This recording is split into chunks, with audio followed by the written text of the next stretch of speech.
देखिए, मैं सबसे पहले तो खिलाड़ी को जितना भी खेलता है उसको धन्यवाद देना चाहता हूँ, और मेरा दोस्त को भी जो खेला करवाया उसके लिए भी धन्यवाद देना चाहता हूँ। और मैं ओल मालदा आया था। ओल मालदा कैसा लगा आपको? बहुत अच्छा गेम लगा। कैसा लगा? बहुत अच्छा लगा, बहुत अच्छा। Very nice. बोल रहे हैं कि 2020 खेलना थोड़ा आदत है, इसलिए मैं थोड़ा 2020 खेलता, तो इसको टाइम नहीं था, इसलिए इसको T10 कर दिया था। तो उस चक्कर में हमने देखिए, अगर ऊपर वाला हमें रखेगा, जिंदा रखेगा तो जरूर आऊँगा। দুটো ফাইনাল টিম উঠেছিল, দুটো একটা হলো যদিপুরে একটা রানার্স হলো, আর একটা মিল্কি সাইডের টিম ছিল, ও হলো চ্যাম্পিয়ন। তো উনি 1 লাখ পেলো, ট্রফি পেলো, আর রানার্স 70,000 পেলো প্লাস ট্রফি পেলো। প্রত্যেকটা player man of the tournament fridge পেলো, ম্যান অফ দ্য টুর্নামেন্ট পেলো LCD টিভি, প্লাস আপনার বেস্ট বলার ও একটা কুলার পেলো।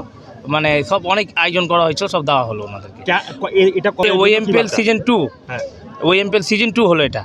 এরপরে আবার সিজন 3 জন্য আমরা 2 মাস পর ডিক্লেয়ার করব।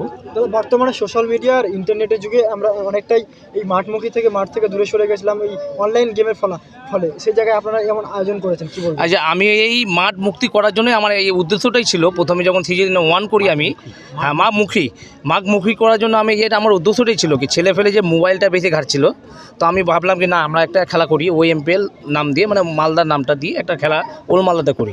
তো ছেলেবেলে মোবাইল থেকে আটবে, মাঠ মুখী হবে, তার মানে আমাদের নেশার থেকেও মুক্ত হবে, এই বলে এই উদ্দেশ্য করে OMPL সিজন 1 করেছিলাম, OMPL সিজন 2 করলাম। এখন বর্তমানে আমাদের ওল মালদার খেলাটা কিন্তু বসে গেছিলো টেনিসে, তো এখন তুলে উঠেছে আবার সিজন। দারুণ দারুণ, মানে পাবলিক অডিয়েন্স তো দেখলে আপনারা ছিলেনই। তারপর আমাদের দাদা গরিবের বন্ধু এসেছিলো, আমরা SP DM আমি সবাইকে নিয়ে ইনভাইট করেছিলাম। ওনারা কোনো কারণ বিষয়ে আসতে পারেনি, কিন্তু সব মানে খুব ভালো রেসপন্স দিয়েছে। আপনার নাম? আমার নাম মোহাম্মদ জামিল শেখ। কোন দায়িত্বে রয়েছেন? আমি OMPL এর সেক্রেটারি হলাম। আমরা ইতিপূর্বে বিভিন্ন জায়গায় বলেছি যে আমাদের গরিবের বন্ধুর মিশন এবং ভিশন একটাই, সেটা হচ্ছে সংহতি।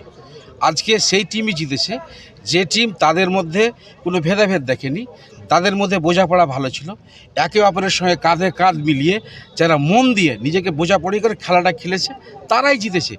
সেই হিসাবে আমরা গরিবের বন্ধুর পক্ষ থেকে এটাই আমরা দিতে চাইছি যে আজকে সমাজ গড়ার ক্ষেত্রে, বিভিন্ন ক্ষেত্রে, স্কুল হোক, কলেজ হোক, শিক্ষা প্রতিষ্ঠান বা অন্য কোনো হোক, সড়ক হোক, যা কিছু হোক না কেন, দেশের উন্নতির জন্য সবাই যদি আমরা জাতপাত না দেখে সংহতির মাধ্যমে সবাই মিলে কাজ করি, কাজের নিরিখে সবাইকে বিবেচনা করি, তাহলে দেশ উন্নত হবে, আরও এগিয়ে যাবে এবং বিশ্ব দরবারে আমরা জয়ী হব ইনশাআল্লাহ। আমি মোহাম্মদ হেফজুল আলী, প্রাক্তন জেলা পরিষদ মেম্বার, মালদা।